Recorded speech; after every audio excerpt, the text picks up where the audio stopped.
Go on. Oh my goodness. I've been able to not only grow my knowledge of how the industry works, but get the right package for me at the right time. Wow. I have Charles and Dean by my side. I've been able to make the right decision. So it's like, I'm not worried anymore, which is like, you sit so far back, like, you have to be mindful how long the front is. Massive. It's got 4 new tyres on it as well. Oh, well. So you can. They won't be new by the end of this drive. No, do you know what it is about the SLS that I think is really interesting is that it's still got that like vintage design language, but in this like modern flavor.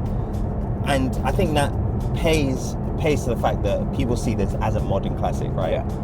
It's a car that I think is just going to keep appreciated. Yeah. And I think it's going to keep people interested. And it's going to be one of those cars that everyone's like, oh, I wish I got it when it was 100 grand, or I wish I got it when it was this. And they were like 100, 120. I remember.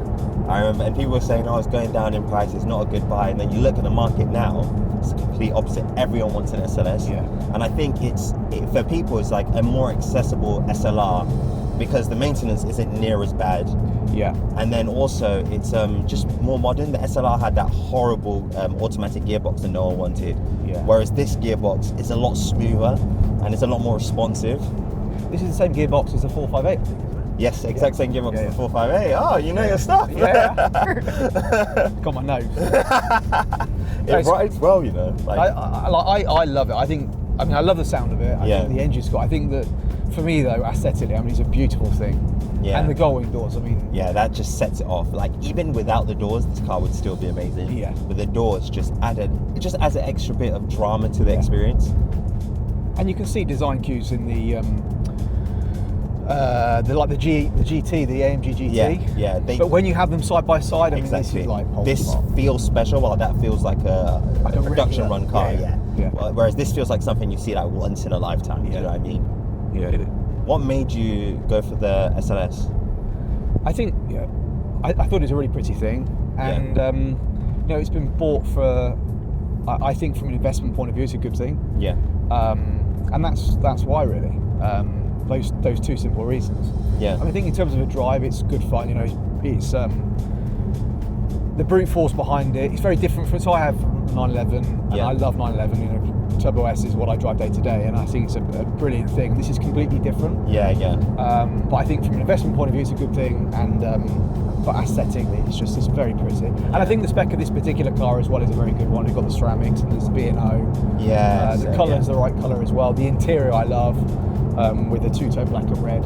Yeah, I think not many of them that I've seen anyway have had ceramics, so that was a shock to me when you pulled up and I initially saw the ceramic brakes. And I think as well it's good because you don't have to change the ceramics as much as if you had steels. Yeah. So it just makes the car. And do you know what I'm surprised about? I wasn't expecting it to feel so direct. It feels like a race car. I thought it would feel like a GT car, but it's still comfortable. Well, let's put some fuel in it and then you can really give it a go. Yeah. Obviously up to 60 miles an hour. We've actually tried it. It's got four-wheel steering. No, I don't think it's four-wheel steering. It might be. Look, you know your cars way better than I do. Admittedly, I don't know much about the SLS. All I know is it's got the best V8 engine. Yeah, it's been on sale in the last 20 years. Yeah. And then it looks beautiful. Yeah. But I don't actually know much about it.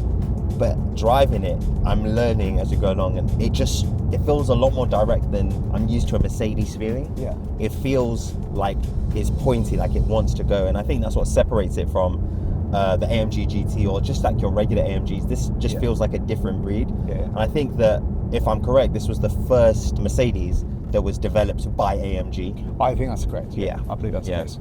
So you can see that they've made it to be a supercar. It's not made to be a general GT car that's been turned into a supercar. This is something completely different. Straight on, yeah. So do you think the buying criteria for you is changing? Yeah. You've had a lot of, you've had every great modern new supercar, right? Lambo, Porsche, Ferrari, you've had them all. Do you think that your criteria for what, your tick box is changing? Like you're moving to SLS, obviously we're discussing 360 maybe. 918, I appreciate it's a hypercar, but has got you know, there are parallels between this type of car and 918, completely different cars, I know, but yeah, left here. So you're changing? Yeah, I think I think it's definitely changed. I think part of it is maturity. Yeah. Part of it's I've tried a lot of the new stuff. Yeah. My wife says all the time that I've maxed out really early. Yeah. Like I've just gone straight for like the most incredible stuff. But another part of it to me is like reliving those stories that I used to watch when I was younger. Yeah. Those Top Gear episodes. Yeah. The magazines that I used to read, and all these cars were like poster cars, and they all had a significant time in automotive history. And to be able to experience it like retro actively I just think it's a beautiful thing. Like I can appreciate this car just as much as I can appreciate a new Lamborghini Revuelto, do you know what I mean? Yeah. But then this car has a little bit extra because of the history, because of the time it was developed. It was a time where things were still pure, and things weren't, it wasn't suffocated by regulation. It wasn't restricted by like pedestrian safety as much as it is now. It just feels completely different to anything you can buy today. And again, the final part for me is just future values. Yeah. This stuff is the kind of stuff that's going up in value, the kind of stuff that people are holding on to, and the kind of stuff that you can pass on to your children. Whereas a Lamborghini Revuelto is a great car. Yeah. It's an incredible car to drive. I'm not sure if it'll ever be a heirloom or a family, do you know what I mean? Whereas this is something that you just can't get anything like this. And also, I guess this is comparatively to like a Revuelto, this is good value, right? It's less than half the price. Yeah, this is incredible Never mind the value. depreciation piece. Exactly. So I think as well that the entry point to getting these cars is a lot lower. Yeah. So there's a lot less risk involved. Yeah. But because there's less risk, the reward is even greater. What other cars do you think fall into this bracket that you're interested in? And we spoke about 360. Yeah. I think we've got a 355 as well. So 360, 355. Yeah. So 430. Exactly. If you're looking at Ferraris, you have the 348, 355 is definitely the next one to go crazy. Yeah.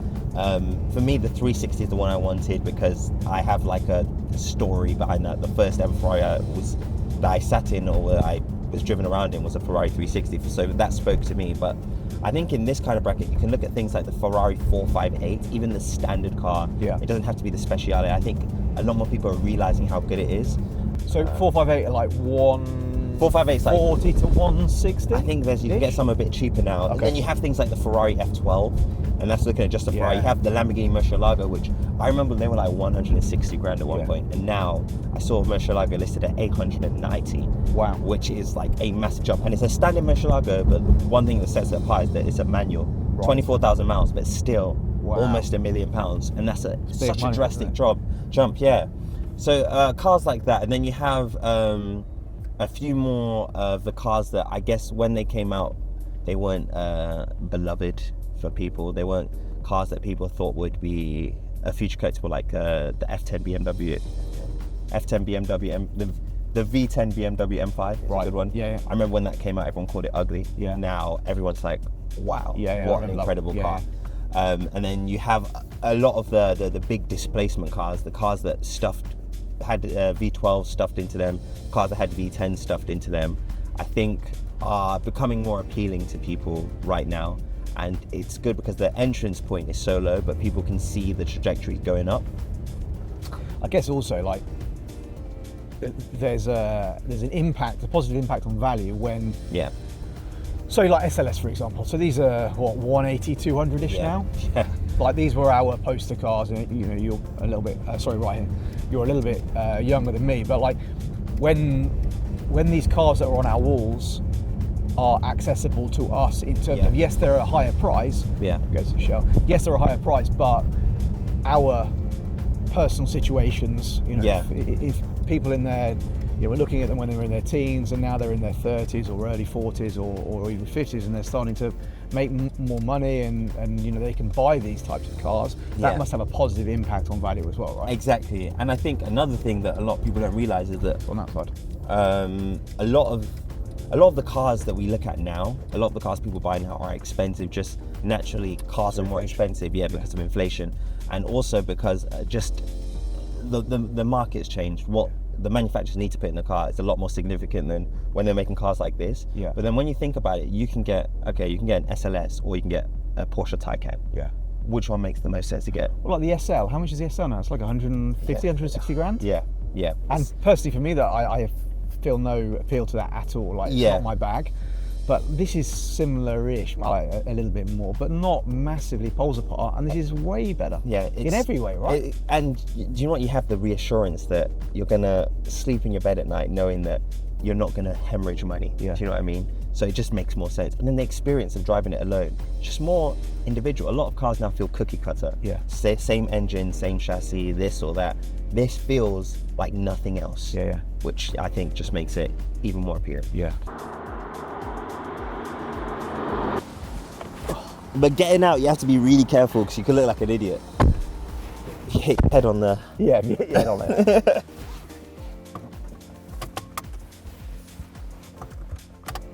The acoustics are so weird inside the car because of, I think, the way we sit. So it's like your voice, you can hear your voice a lot more. It's so cool. There's not a lot of headroom either. There isn't. I noticed that. I was thinking, how are you sitting if you're taller? Like, you know, you and I aren't that tall. Yeah. And we're... But you can easily hit your head. The thing on these, the pistons go, so I've had new pistons on Oh, that because side. it's start to drop the doors. Yeah. Passenger, no, but driver, yeah. Oh, because you opened it a lot more than that one. Yeah. It doesn't feel like I thought it would feel at all. I thought it would feel like a C63. Yeah. Just like a bit like brute force. But it's like... What's it's more nimble than you? Yeah, it's way more nimble than I thought. And it feels a lot more responsive. Yeah. I think now driving this, it's made me not only want one, but I need to look at more cars of this generation. Right. Because I feel like this generation is becoming the classics now, right? Whereas people before were like, oh, well, they're just old modern cars, but now it's gone into that, okay. Yeah, modern classic. This is a modern classic. And I would go further to say that you would just call this car a classic because it's so left field of what Mercedes were doing at the time. Yeah. And to have gull-wing doors, that's just insane. And they don't do that anymore. That's it. It's probably the last time they'll make a car like this. Yeah. The gearbox is really nice. Really, really nice. A lot of gearboxes from this time are just rubbish. I've not done it. I want to get like the CarPlay. I mean, I've had it for a few years now, but need to get the CarPlay and stuff on it. Also, you can have your phone on there as well. Yeah, Tom Exton, who we work with, who you know, he's got one. He's had one for a while. I think he paid low 100s. Yeah, he got that a while ago. He's had it for a while, yeah. And actually, he was part of the reason why I bought one, because he was sort of talking about it, and he put it on my radar, I guess. And then you look into it in a little bit more detail, and you think, yeah, everything you're saying absolutely makes sense, and it should be something good to buy. But he's had all the CarPlay sorted, which I think would also make it more usable. Yeah. And Tom's actually is a good reference point because he makes a lot of those good decisions, and he's very similar to me where he looks at the market constantly. Yeah. And he knows which cars are the right cars to buy and when it's to buy them. So if you look at his Carrera GT, he got that when they were peanuts at that time comparatively to today. So that's the first car we funded for him. Yeah. You know, we've been working. Let's go down here on the one. We've been working with him for, I don't know, 5-6 years now. Similar to you, like really organic relationship, customer first, and then sort of moved into an ambassadorial position and sort of promoter of the brand, which is great. And obviously that's what we've done with you. But could speak firsthand about the experience. You know, he used to work with someone else. Yeah. With that CGT, and they couldn't get it funded, and we did get it funded, and his income profile is, non-standard, similar to yours. Like, you guys don't have a 9-to-5 PAYE job. Yeah. So it's added complexity as well. There's a lot of similarities and parallels between you and him. But again, he went through a stage of buying more modern cars, Lambos and Ferraris and Porsches, and now has moved to, in the same way that you're doing, pivoted towards the modern classics and the classics and the investment grade cars. Oh my goodness. Right? Oh, wow. Sounds mega. It's so funny, we went to join and there was just loads of lorries coming, so I thought, okay, let me take my time. And I was like, I'm not sure how much gap I need to leave. Let's go. And it just went. It pulls really well. Yeah, and that's because naturally aspirating. Yeah. It doesn't need to think about it.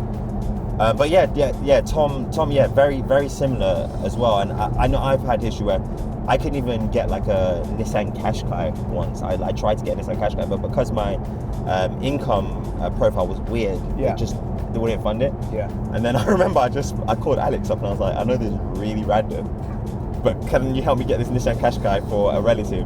and just sort it out. Yeah. Like, and that's the kind of thing you need. You need someone that's gonna speak to you and understand you and understand which package and which product will probably be best for you, and then present you with all the options. And I think that's one thing that's really helped me work with you guys. I've been able to not only grow my knowledge of how the industry works, but get the right package for me at the right time. Yeah. It's understanding lender appetite. Yes. Right? Because not every lender wants to lend to someone like yourself. Yeah. There are some lenders out there that want like PAYE, 30 grand a year, super simple, very straightforward. But obviously there are a lot of lenders that have an appetite for individuals such as you, or they understand how you work. Business owners don't draw a large salary. They operate their affairs in a tax efficient way. Yes. And draw what they need when they need to. But I guess it makes go in here and off here. It makes people think you're it's a bit more complicated for them, right? So you just need to find like the right lender that understands that scene. And for us, like we've obviously had a great relationship with you. We funded quite a few cars for yourself and your wife can. Car since I met you guys, which is great. I've come to you for. But it takes us a while to get our head around the way you run your things, the way that your wife structures things. But when we know that, we can be really confident in discussing it with the lender and ensuring that we match up appetite. Let's go straight and you can give it another go. And it just makes it easier moving forward. Go on. Oh my goodness. Oh, do you know why I didn't want to drive this car today? Because I knew I would drive it and be like, I want one. Oh my goodness. And it's the burbling at the back as well with the exhaust. Yeah, nothing sounds like this anymore. Yeah. Just where are you going to find a 6.3 litre naturally aspirated V8? Like, you just don't see that anymore. It's just, it's like a dream car that I've just ticked off of driving now. It's like,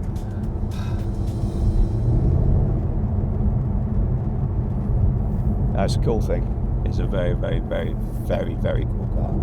I just don't understand why they went down in price now. Like, now that's the part that I'm not. I guess it's just everything dropped back to like 120. Yeah, I think everything just became super modern really quickly. It was almost like overnight cars changed. Yeah. So people were chasing the modern stuff, but then now people are like, oh, actually, yeah, that was much better. Yeah. And it's so funny, in hindsight, you're like, oh, I wish I should have done this, I should have done that. But now that I'm equipped with the tools and I have Alex, I have Charles and Dean by my side, I've been able to make the right decision. Yeah. So it's like, I'm not worried anymore, which is nice. So how much were those Black Series when they were new? I think they're about 300. Yeah, I think they're about 300. And then used, there was a time that they weren't £1 million. But now to see them at £1 million is very surreal. And I think that's also putting this standard version up a bit more. Yeah. Into here? Or I'll drop me off here. Okay. That'd be great. So you're going to drop me off and then you can take it back to the office? Yeah, well, I might not take it back to the office. Or back home. I might take it back home, we don't know. It's nice to see you though. You can do a proper review. Yeah. Good to see you. Thank you very much. That's been awesome. So now I'm in the SLS and Simon, the owner, is in here with me. So that means that I will drive in a relaxed and sensible manner. So driving the SLS, driving it by myself, I really like how it drives. I like how it behaves, as I was saying to Simon. I think it's a car that is now firmly on my radar, which is irritating because there's always a new car that's being added to my radar and they cost money. But the money that I would put into this car, I would pretty much see back. Well, I believe anyway. I don't feel these cars are going to ever go down again. I feel like they had their moment of going down when people were apprehensive about the tech, apprehensive about what's happening in the future. But now people are starting to admire them. And I think just driving it today, I can just tell people and show people how easy it is to drive and how simple it is to drive well. It's not complicated at all, and it still feels comfortable. It feels like a GT car. And I think the duality of the car, as seen when you start to accelerate, just help to make it like more appealing. The car is something that the SLS is a car that you can just get in every single day. I could daily this if I really wanted to. You could keep it in your garage. It could be a collectible. You could take it out on early morning drives if you want to do a bit more aggressive or interesting driving. And I think the steering setup of the car is something I wasn't expecting. It's so direct and it gives you so much confidence. It's just a nice place to be. I just wish I bought one when it was 120 grand.